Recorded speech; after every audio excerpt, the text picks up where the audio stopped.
It's my pleasure to introduce our panelists who will talk about the ways in which they are designing and developing buildings that reduce greenhouse gas emissions. Our first panelist is Landry Watson. Landry is the Executive Director for Sustainability at Alexandria Real Estate Equities. His focus is on deep green and zero energy and carbon projects throughout the Alexandria portfolio. He helped author an ASHRAE Advanced Energy Design Guide for Zero Energy in Commercial Buildings. Landry earned his BA from Texas A&M University in construction science and served as an officer in the United States Navy.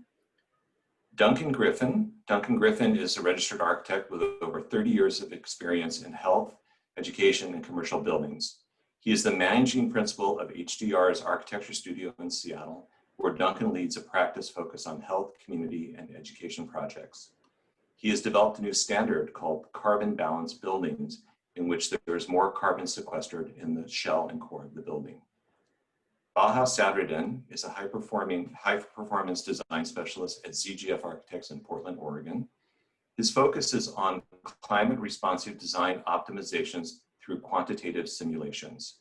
Baha received his master's in design studies in energy and environments from Harvard University, completed postgraduate work at the Massachusetts Institute of Technology, and holds a bachelor's degree of architecture from the University of Oregon. David Mead. David is a committed advocate for net positive buildings and brings an innovative approach to greenhouse gas analysis to advance building performance towards a carbon neutral future.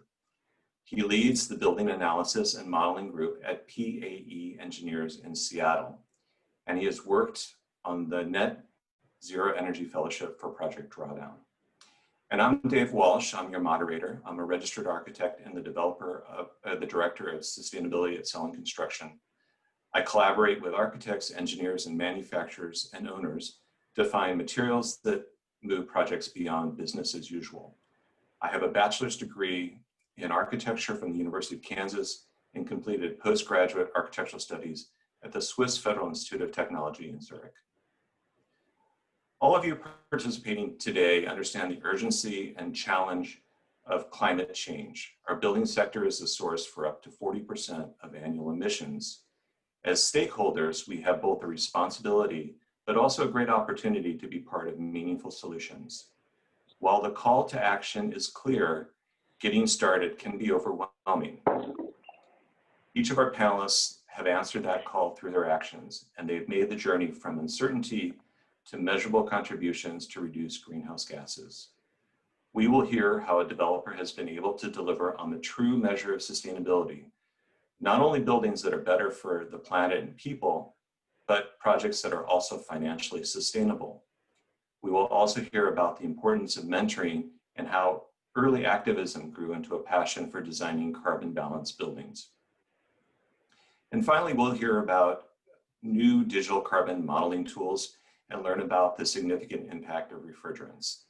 These tools and the awareness of refrigerants and their impact will help policymakers, designers, owners, contractors to make better decisions and craft buildings that reduce carbon emissions. And with that, I'll hand it over to Landry to start us out. Great, thanks Dave, and happy to be here today and happy to be talking about this subject. It's one of my passions. I'm gonna highlight today a project of ours, 685 Gateway in South San Francisco. I've got a few slides here I'm going to go through just to kind of highlight some topics and hopefully spur some conversation later on. First though, just a quick plug for the company.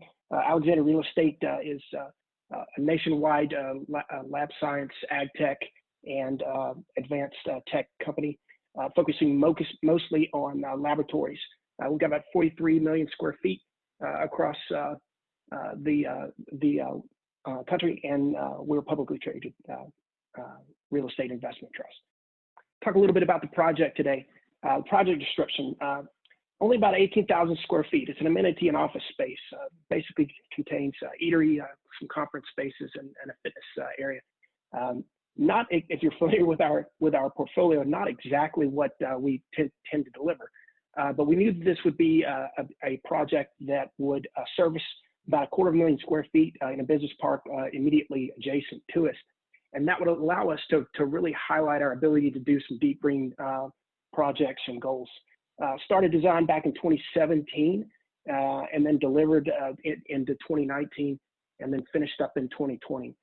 Slightly delayed because of C-19 issues in South San Francisco at the time, but was allowed to deliver and then partially occupy. We've already achieved LEED Gold for new construction in version 4, and in the next year we'll target Fitwel and our Zero Energy certification. The Zero Energy certification follows because of the 12 months of performance data that you've got to deliver. A couple of highlights of the project itself. It is a hybrid CLT and mass timber building. Kind of a low structure here, but like you said, like I was saying, you can see the buildings in the background that it services. Dedicated outdoor air allows us to deliver fresh air to our inhabitants and our occupants and the visitors. Combine that with a VRF system for economy, and you've got a fairly efficient way of keeping folks fed with fresh air and also comfortable. Wanted to bring in daylight and views to this space and highlight that, and also balance that with our ability to achieve a net zero or zero energy building. In order to do that, you've got extremely deep eaves and overhangs that you can see here that allow us to fully glaze the spaces in the areas where we can get good views and then good deep penetration of daylight to the space. A 24% reduction in energy is not fantastic for a net zero building.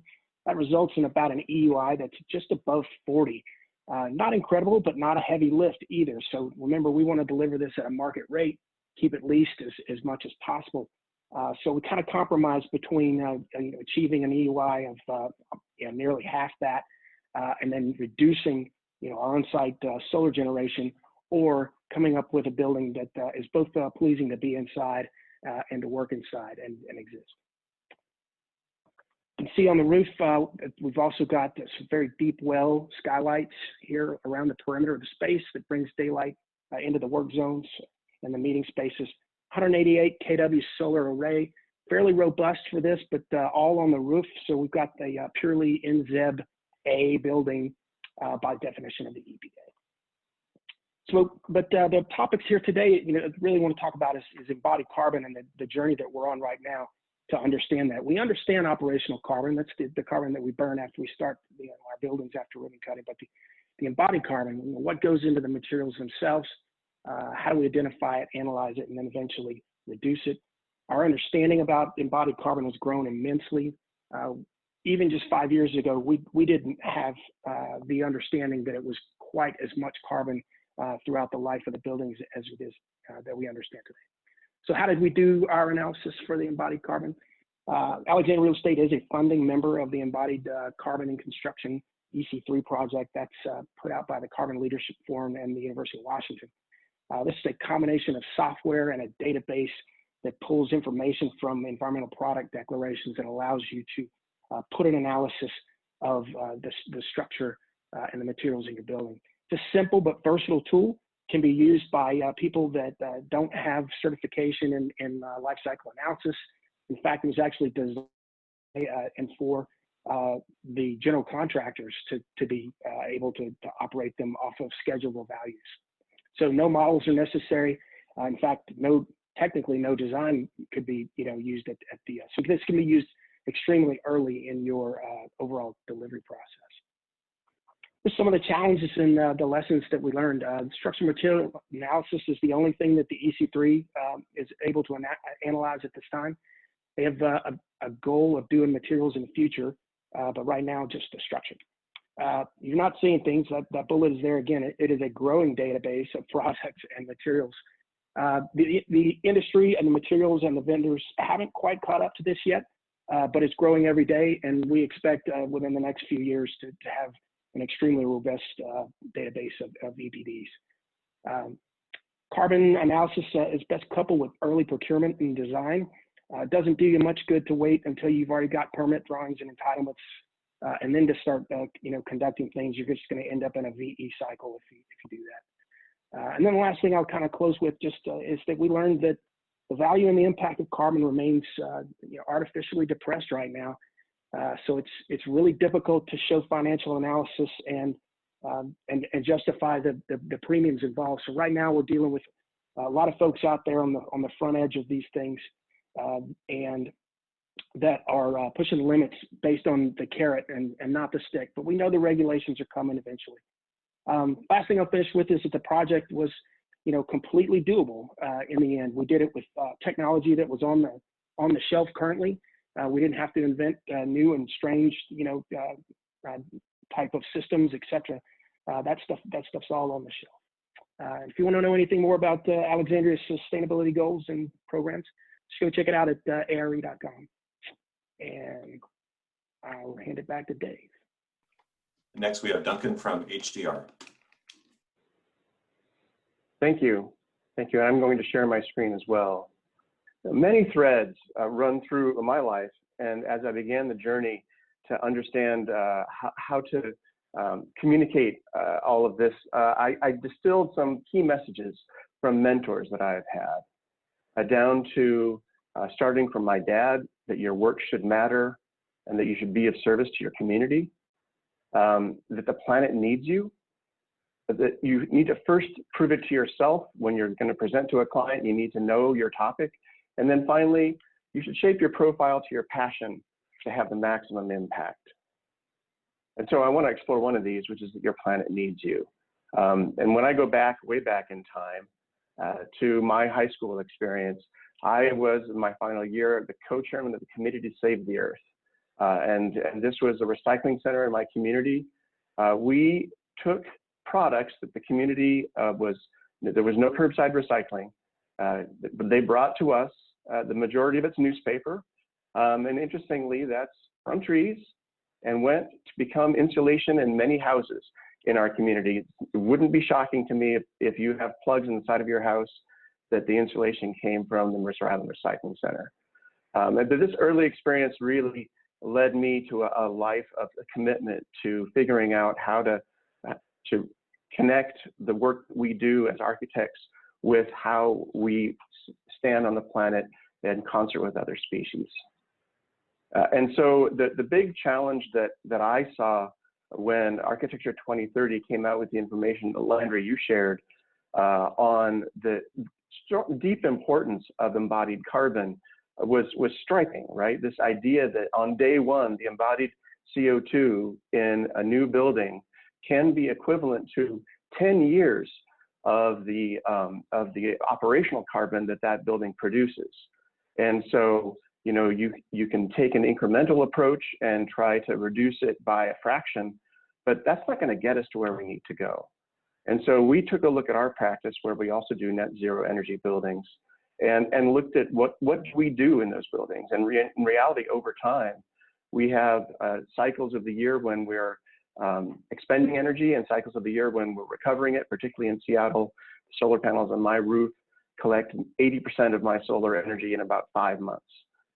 And so this idea of both sides where you have to emit and then when you're saving, we came up with this idea of carbon balancing, the idea that there's as much sequestered carbon in the building as emitted by the remainder of building products.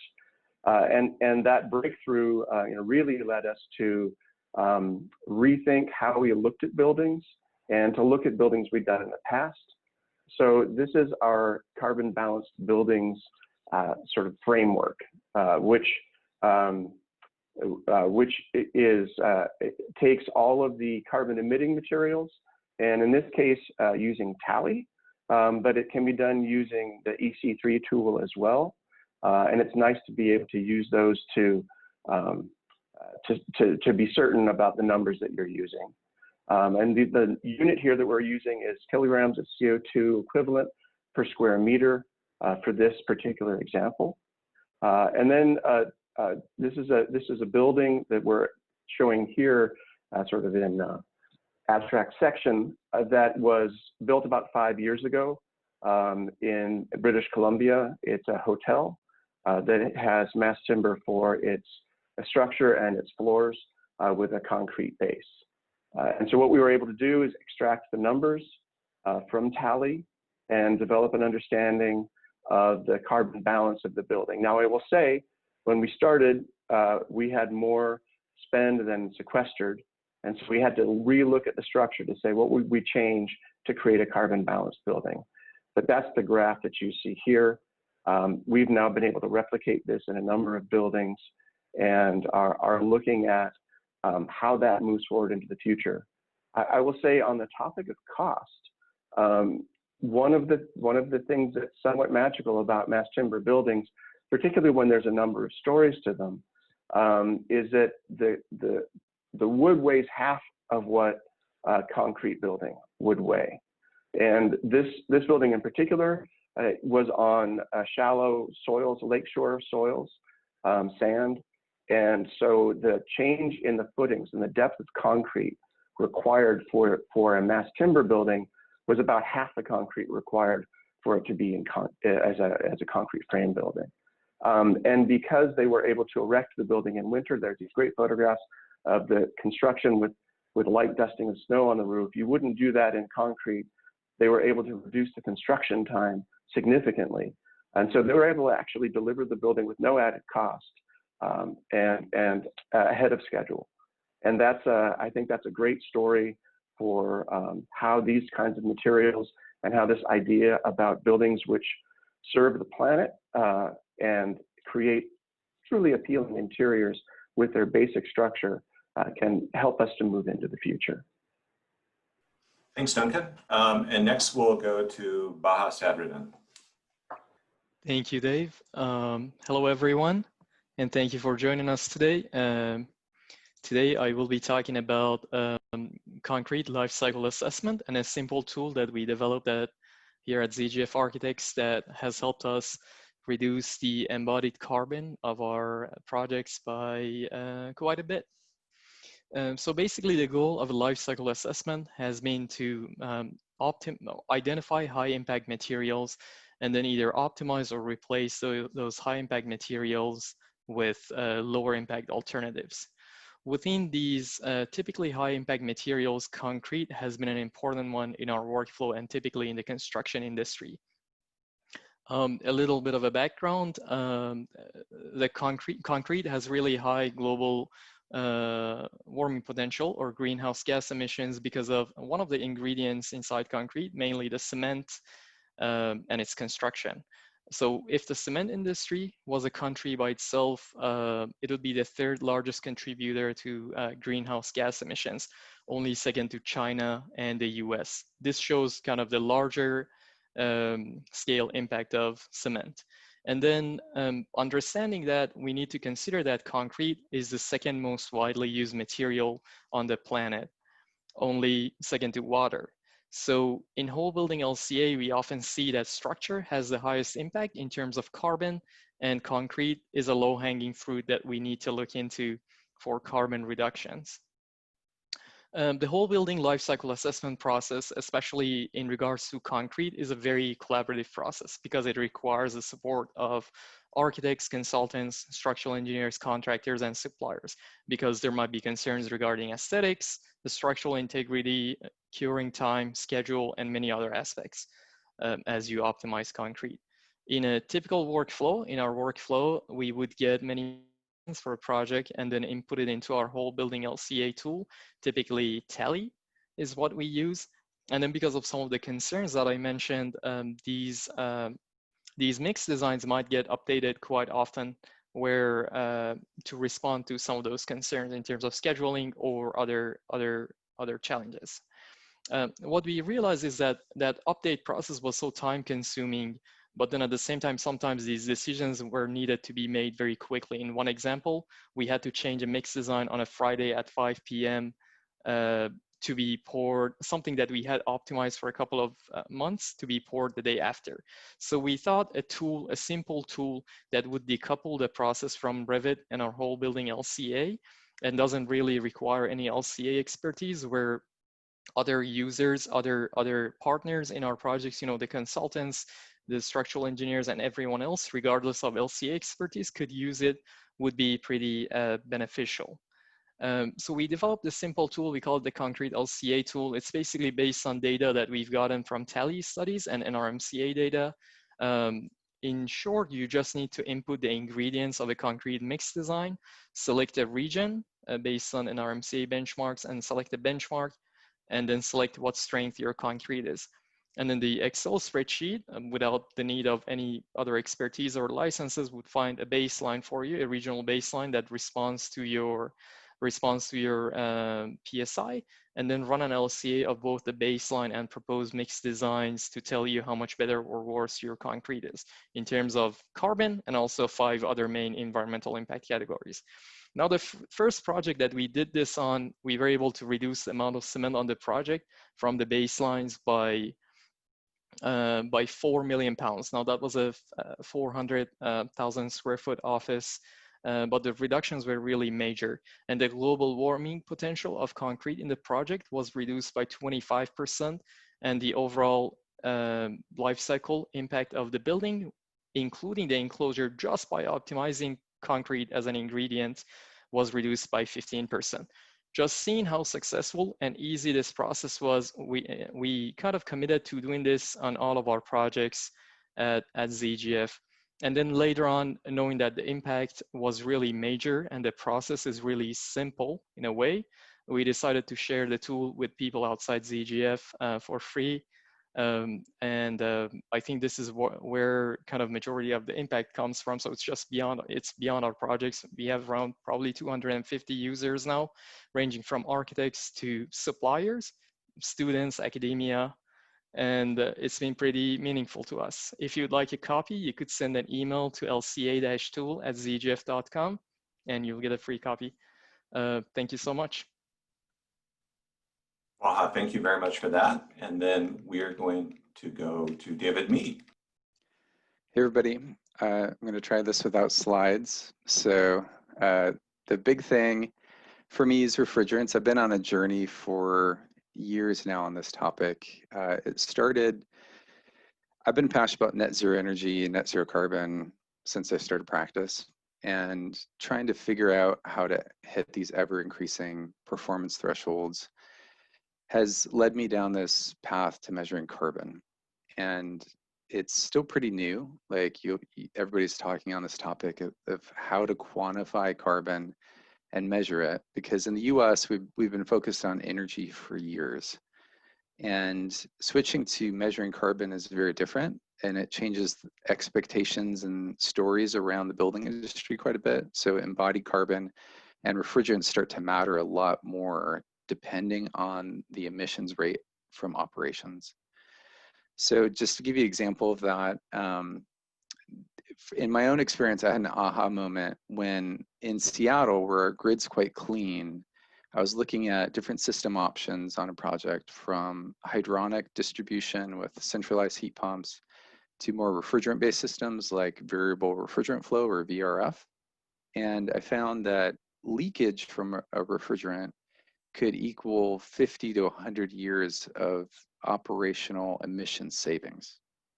So just to kind of say that again, it's 50 to 100 years of savings compared to where it would have been with an alternative heat pump system.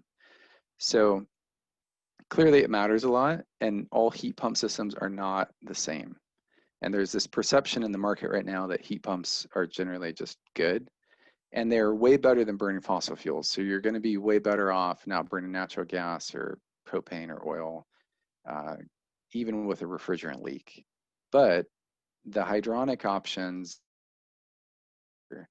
and there's a few additional studies that have come out to support that. I was involved with Project Drawdown, version 1, which is the book, which some of you may have read or heard about. The #1 solution, which we were all surprised by within the research fellowship, was refrigerant management. And that's because right now we're doing such a poor job at refrigerant management.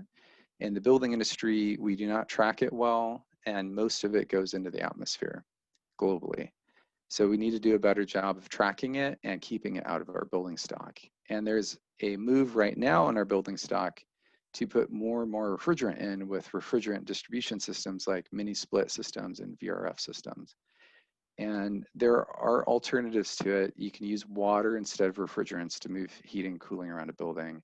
And I encourage everybody to look into this on projects. And from a policy level, We need to figure out how to implement the EPA's Clean Air Act, which addressed this topic, which at the federal level has not been implemented. Some states are starting to try to implement it, but the refrigerant management portion of it has not been well implemented. And in addition to that, we need to try to encourage more alternative refrigerants to hit the market, which include CO2, ammonia, propane, and other kind of newer low global warming potential refrigerants. It matters a lot, and from an emissions standpoint, it's a key element that we can't overlook, and we need to measure holistically to understand the full impact. David, thank you very much for that, and thanks to all of our panelists for all of their different viewpoints on reducing greenhouse gases.